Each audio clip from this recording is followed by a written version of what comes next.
2월 15일 수요일 제6주 주일예배 시작하겠습니다. 찬송가 38장 예수 요한을 찬양하시며 힘내할 수 있습니다.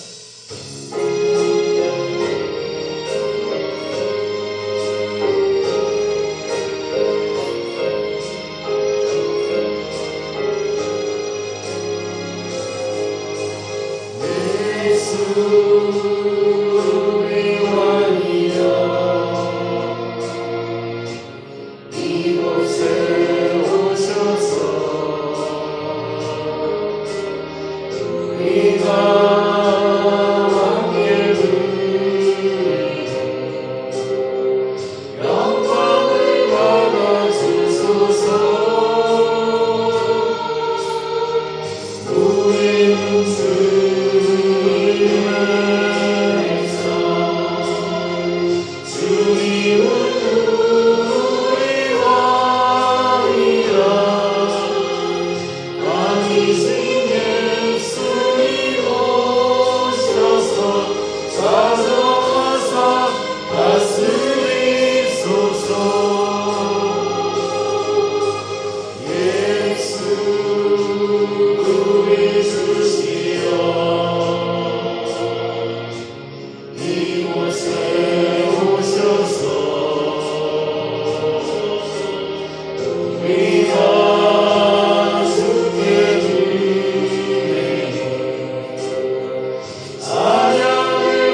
믿사오니 이는 성령으로 잉태하사 동정녀 마리아에게 나시고 본디오 빌라도에게 고난을 받사 십자가에 못 박혀 죽으시고 장사한 뒤 사흘 만에 죽은 자 가운데서 다시 살아나시며 하늘에 오르사 전능하신 하나님 우편에 앉아 계시다가 저리로서 산자와 죽은 심판하러 오시리라. 성령을 믿사오며 거룩한 공예와 성도가 서로 교만하는 것과 죄를 사하여 주시는 것과 몸이 다시 사는 것과 영원히 사는 것을 믿사옵나이다. 아멘. 예배 교독은 73번 이사 65장 읽겠습니다. 한 절씩 교독하시고 주께서는 굵은 글씨로 하시겠습니다. 보라 내가 새하늘과 새 땅을 창조하나니 이전 것은 기억되거나 마음에 생각나지 아니할 것이라. 너희는 내가 창조한 것으로 말미암아 영원히 기뻐하며 즐거워할지라. 보라 내가 예루살렘을 즐거운 성으로 창조하며 그 백성을 기쁨으로 삼고 내가 예루살렘을 즐거워하며 나의 백성을 기뻐하리니 우는 소리가 짖는 소리와 그 가운데서 다시는 들리지 아니할 것이며 이리와 어린 양을 함께 먹을 것이며 사자와 소처럼 짚을 먹을 것이며 뱀은 흙을 양식으로 삼을 것이니 같이 읽겠습니다. 나의 성산에는 해도 없겠고 사람도 없으리라. 여호와께서 말씀하시니라. 하나님께서 우리에게 주신 말씀 요한복음 7장 35절에 39절에 요한복음 7장 35절에 39절입니다. 앉아주시고 교독할 주께서는 짝수를 읽어주시고 마지막 39절 합독하겠습니다. 이에 유대인들이 서로 묻되 이 사람이 어디로 가기에 우리가 그를 만나지 못하리요? 헬라인 중에 흩어져 사는 자들에게 가서 헬라인을 가르칠 터인가? 나를 찾아도 만나지 못할 터이요 나 있는 곳에 오지도 못하리라 하는 말이 무슨 말이냐 하니라. 명절 끝날 곧 큰 날에 예수께서 소서 외치되 이르시되 누구든지 목마르든 내게로 와서 마시라. 나를 믿는 자는 성경의 이름과 같이 그 배에서 생수의 흘러나오리라 하시니 해석했습니다. 이는 그를 믿는 자들이 받을 성령을 경험하게 마실 것이다. 예수께서 아직 영광을 받지 아니하셨으므로 성령이 아직 그에게 계시지 아니하시더라. 아멘. 이 말씀은 하나님 말씀입니다. 오늘 요한복음 7장의 배경은 초막절입니다. 그리고 초막절은 여러분이 많이 들어보셨습니다. 6월절, 초막절. 그래서 6월절은 이 초막절은 유대인의 3대 절기 중 하나입니다. 그들이 이 광야에서 초막을 치고 살아가는 동안 하나님께서 그들을 어떻게 보호하셨는지를 기억하는 겁니다. 그래서 초막절은 7월 15일부터 시작이 됩니다. 지금 저희가 2월 15일이니까 5개월 정도 차이가 있네요. 7월 15일부터 시작해서 한 7일 동안 지켰다고 합니다. 이 사람들은 그때는 이제 자기들이 원래 집이 아니라 초막이라고 하는 장막에서 거주합니다. 말씀드린 것처럼 이 광야에서 장막에서 초막에서 거하며 하나님을 의지했던 그 시간, 자신들이 어려웠던 시간을 기억하게 합니다. 이 우리가 후대 즐기는 이 후대 우리가 하는 추수감사절이 이 초막절과도 연관이 되어 있습니다. 이 초막절은 곡식과 과일을 거둬들인 후에 지키는 절기이기 때문에 온 백성 기뻐하며 하나님께 감사를 드렸습니다. 이 초막절에 당시 두 가지 중요한 의식이 있었다고 합니다. 첫 번째는 물을 붓는 의식이었다고 합니다. 이 제사장들이 매일 아침 실로한 못에서 황금 물병에 물을 담아 성전에 가져와서 제단 위에 물을 붓고요 하나님께서 광야에서 반석을 쳐서 물을 주신 것을 기념했다고 합니다. 이 두 번째는 뭐와 관련이 있냐면 빛의 의식, 즉 성령과 관련이 있습니다. 이 성전들의 거대한 촛대를 들고 불을 켜서 광야에서 이스라엘을 인도하신 불기둥을 기념하였고 이 불기둥은 예루살렘 전체를 필 동안 전체를 밝힐 정도로 컸다고 하며 이것은 보내신 메시아를 가리켰다고 합니다. 근데 이 초막절 동안에 예루살렘에서 논쟁이 일어납니다. 그리고 논쟁의 중심을 예수님께서 해주셨습니다. 예수님의 형제들은 예수님께 예루살렘에 올라가서 자신을 드러내라, 즉 자신이 하나님의 아들인 줄 드러내라고 했지만 예수님께서 뭐라고 하셨냐면 아직 때가 이르지 않았다 말씀하시면서 이 중간에 올라가십니다. 이 초막절이 7일 동안 지속되는데 한 중반쯤 되었을까요? 예수님께서는 성전에서 말씀을 가르치기 시작하셨고 이 예수님의 말씀을 가르치는 들으니까 사람들이 놀래기 시작합니다.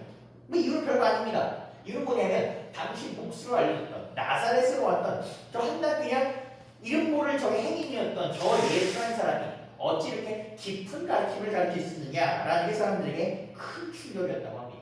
그러니까 예수님께서 얘기하시죠. 내가 가르치는 것은 나에게서 난 것이 아니라 나를 보내신 이, 즉 하나님으로부터 온 것이다 라고 얘기하십니다. 그리고 이 초막절 기간에 이제 예수님께서는 하나 유대인들에서는 논란이 있을 일을 하셨는데 이게 뭐냐면 안식일.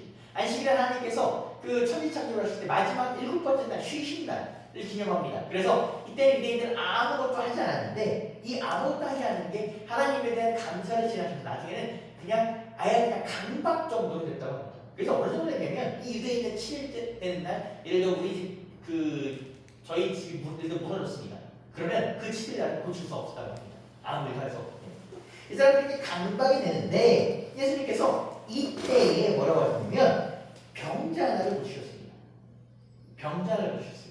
그러니까 유대인들이 어떻게 됩니까? 아니 저자가 우리 율법을 모욕한도다 라면서 분개합니다.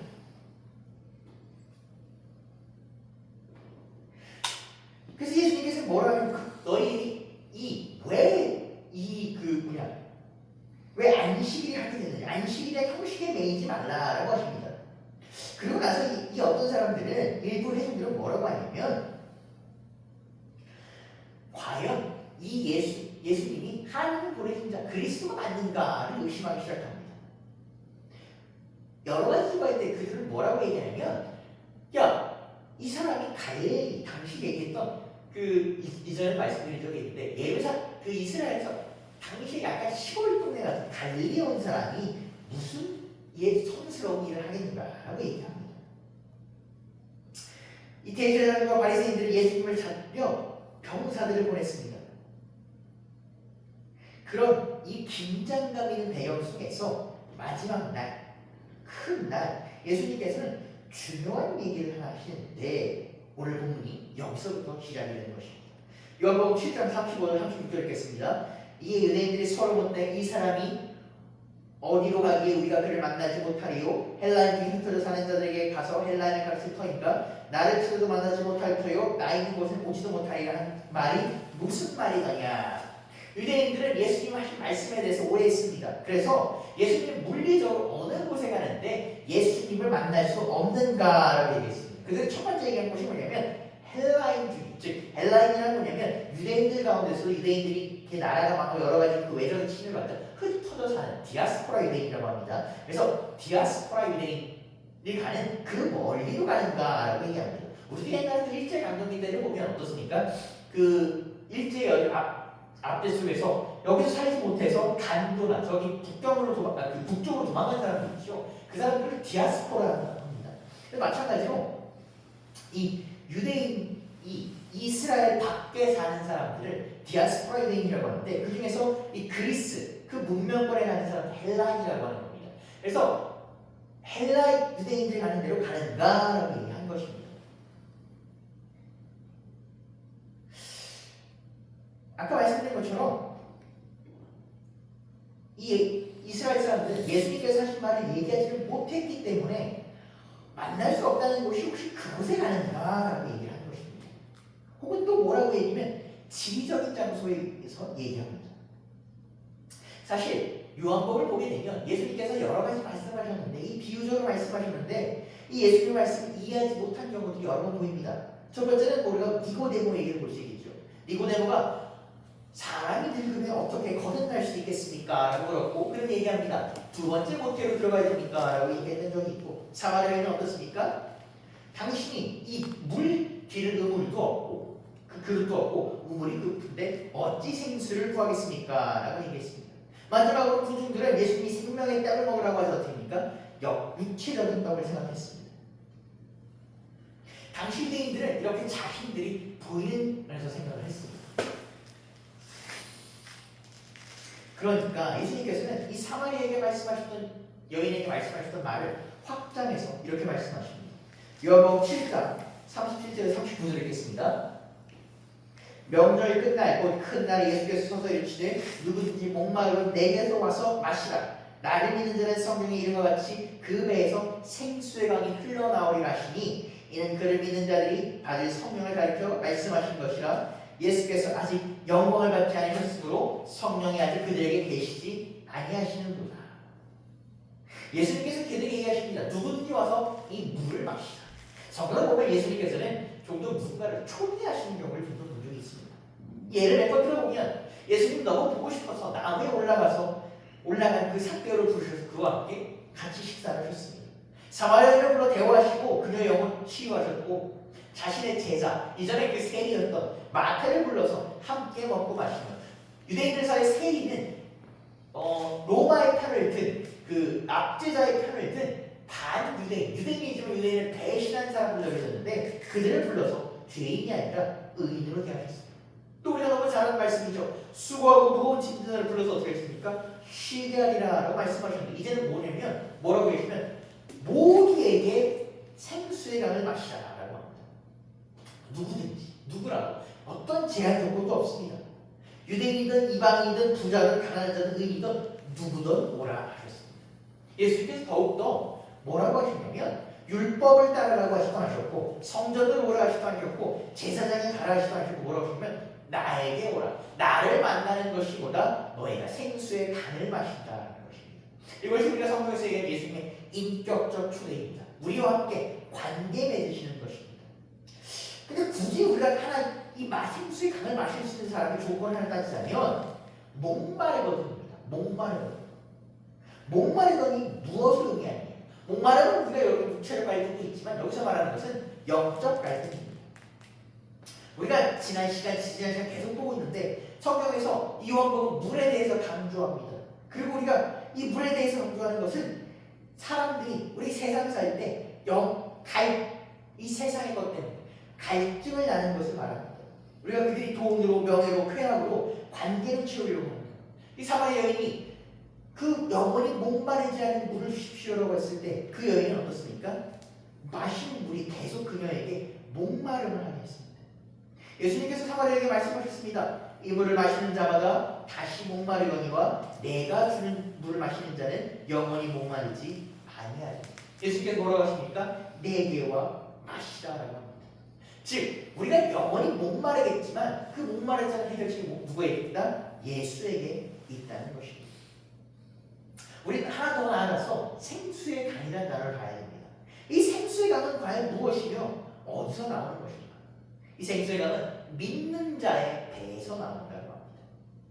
예수님께서 사마리아 여인에게 영원히 목마르지 않을 물을 약속하십니다. 그리고 그 물이 그 속에서 나온다고 말씀하신 것처럼 우리의 내부에서 흘러나오는 예수를 믿어 우리 안에 거하는 성령에서 나오는 물이라는 것입니다. 이 생명의 물은 이 성령을 믿는 우리 안에서 끊임없이 솟구칩니다. 이것은 우리 마음이나 우리 영혼 속에서 가장 깊은 곳에 있는 것을 의미합니다. 그러면 예수님은 왜 이것을 생수의 강이라 표현하셨습니까? 여러분 강은 어떻습니까? 넘쳐나가 흘러나갑니다. 여러분 강은 웬만해서는 메마르지 않습니다. 강은 풍성이 넘쳐 흐릅니다. 이는 풍성이 넘쳐 흐르는 예수의 은혜를 나타냅니다. 강은 머무르지 않으며 퍼져나가며 강은 주변을 끊임없이 적시고 생명을 만듭니다. 우리가 너무 잘 아는 것처럼 여러 가지 문명들이 강에서 발달했다고 합니다. 마찬가지입니다. 예수의 강이 이 생수의 강이 우리로 하여금 생명을 만들어내는 것입니다. 더 나아가 이 강은 예수님 본인을 의미합니다. 이사야 44장 3절 읽겠습니다. 내가 목마른 자에게 물을 주며 마른 땅에 시내가 흐르게 하리라. 예수님을 믿는 사람 안에서는 강이 흐른다는 것입니다. 그 강은 우리에게 끊임없이 우리의 생명을 일으키는 생수의 강이라는 것입니다. 요한 마지막 39절에서 생수의 강이 성령임을 명시합니다. 그러면서 하나 더 붙입니다. 아직 사람들이 알지 못한다. 영광을 드러내셨기 때문에 알지 못한다. 여기서 말하는 영광은 예수님께서 하나님의 아들을 드러내셨을 때 더 나아가서 십자가에 못 박혀 죽으시고 부활하심으로써 자신의 과업을 완수하심을 말합니다. 여기서 생명이 그들 가운데 없었다. 그들 가운데 머무르지 않았다는 것은 그 당시 생명이 없었다는 것을 의미하는 것이 아니라 성령이 그들 가운데 오래 머무를 수 없었다는 것입니다. 구약시대에 여러분 성령은 분명히 존재했습니다. 구약시대에 성령이 가장 머무르는 예수 중 하나는 뭐냐면 삼손입니다. 삼손은 그 나사렛인으로서 하나님께 선택을 받았습니다. 그는 성령의 능력을 받았습니다. 그런데 우리가 죄 가운데 있을 때 그가 어떻게 됩니까? 성령과 계속 함께 할 수가 없습니다. 그가 성령과 함께 있을 때는 나귀 하나로 그 블레셋 사람 1000명을 때려 죽일 만큼 강한 힘이 있었는데 그 성령이 떠나니까 어떻게 됩니까? 그가 다시 그의 죄 가운데 삽니다. 그것이 성령이 그들 가운데 오래 머무를 수 없었던 것입니다. 성령이 죄로 인해서 오래 머무를 수 없었고 금방 떠나갔습니다. 그런데 우리가 신약에 와서는 새로운 장면을 볼 수 있습니다. 예수님께서 십자가에 돌아가시고 부활하셔서 제자들과 함께 하신 후에 그들에게 성령을 나눠주실 때 오순절에 임하신 성령은 어땠습니까? 그들과 함께 머물렀습니다. 성령이 그 불의 혀처럼 머물렀고 그 성령을 받은 베드로가 어땠습니까? 성령의 말로 말하는 사람들이 감동하기 시작합니다.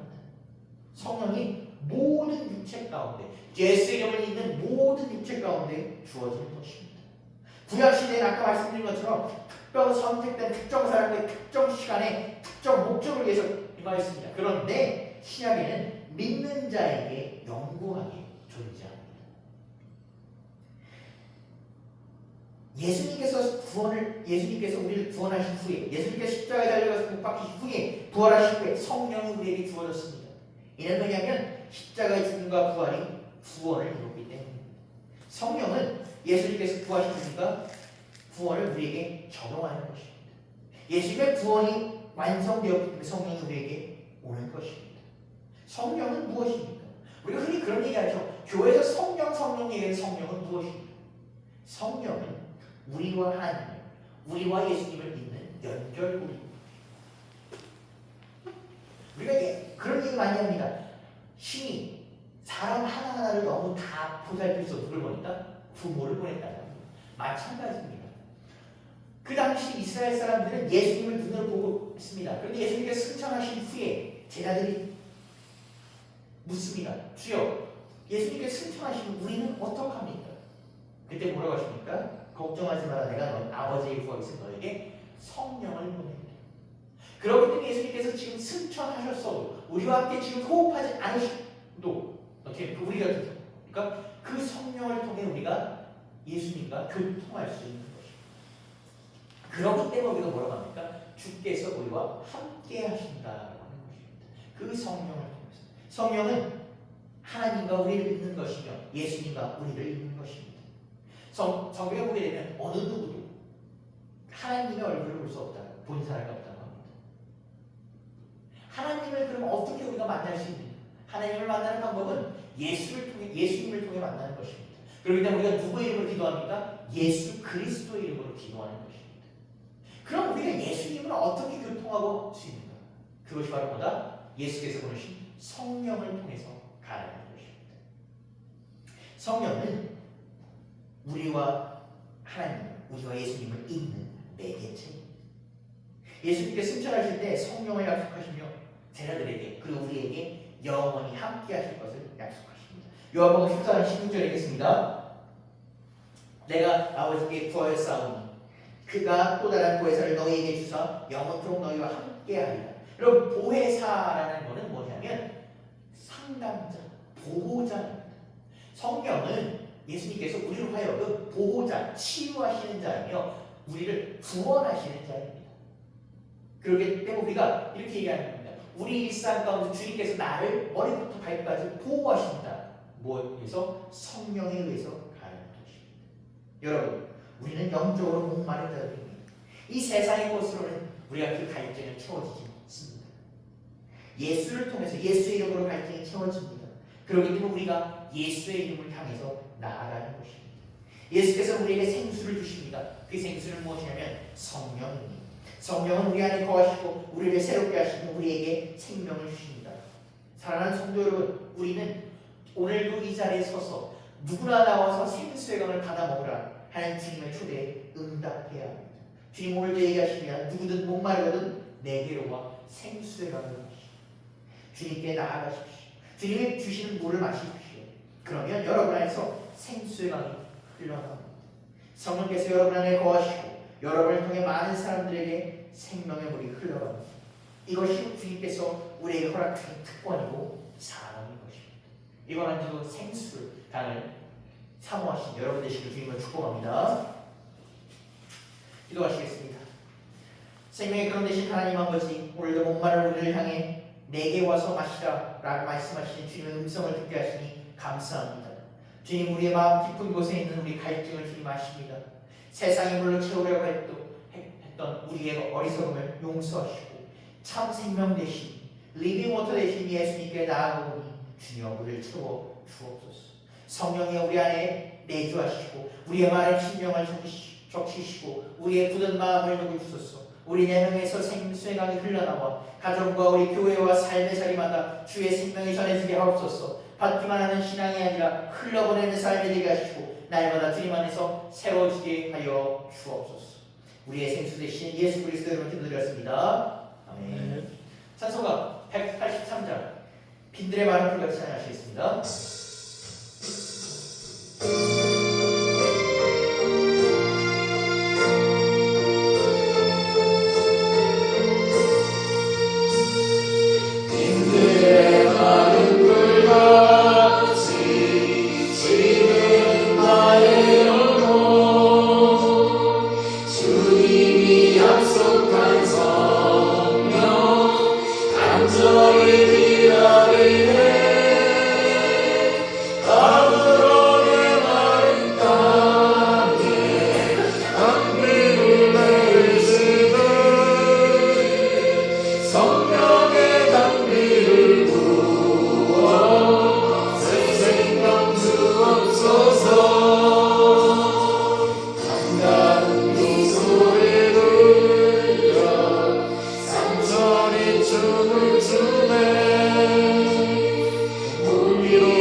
주여 그 감사함에 나와서 주여 감사기도 드리오니 주여 받아 주옵소서. 이번 다가오는 이 한 주도 주님께서 우리를 먹이시고 재우시고 이끄실 거랍니다. 주여 우리 민족의 풍성한 명절인 설 명절 가운데 주님께서 이토록 우리를 풍요롭게 하셨사오니 주여 감사 인사드립니다. 주여 이번 한 주도 우리와 함께하여 주시옵고 이번 한 주도 우리 주님 주관하여 주옵소서. 주님 이번 한 주 다음 주 다다음 주 주여 중요한 일이 많습니다. 주여 주님께서 이끌어 주옵시고 주님께서 가장 좋은 쪽으로 주관하여 주옵소서. 주님 안에서 준비하게 하시옵고 주님 안에서 열매 맺게 하시옵고 주님 안에서 거룩하게 하여 주시옵소서. 주여 우리 이번 주 살아가는 동안 우리의 가정에서 일터에서 삶의 자리마다 주님께 기도드리오니 주여 우리 기도 들어주옵소서. 우리 기도 응답하여 주옵소서. 주님께서 이끄시는 선한 길로 열매 맺게 하여 주옵소서. 주님 우리 어느 자리에 있던 간에 주님께서 항상 주님의 뜻을 따르고 하나님의 영광을 돌리는 그런 사람들이 우리 될 수 있도록 주님 이끌어 주옵소서. 자 이제 예수 그리스도로 기도드렸습니다. 네. 주기도로 주기를 마치겠습니다. 하늘에 계신 우리 아버지여 이름이 거룩히 여기시며 나라가 임하시오며 뜻이 하늘에서 이루어진 것 같이 이 땅에서도 이루어지이다. 오늘 우리에게 영원한 양식을 주시옵시고 우리가 우리에게 죄인들을 사하여 준 것 같이 우리 죄를 사하여 주옵시고 우리를 시험에 들게 하지 마시옵고 다만 악에서 구하시옵소서. 나라와 근세와 영광이 아버지께 영원히 있사옵나이다. 아멘. 예배를 마쳤습니다. 이번 한 주도 주님께서 주시는 그 물로서 주님께서 주시는 생수로서 생수의 강을 마신 여러분 되시기를 바랍니다.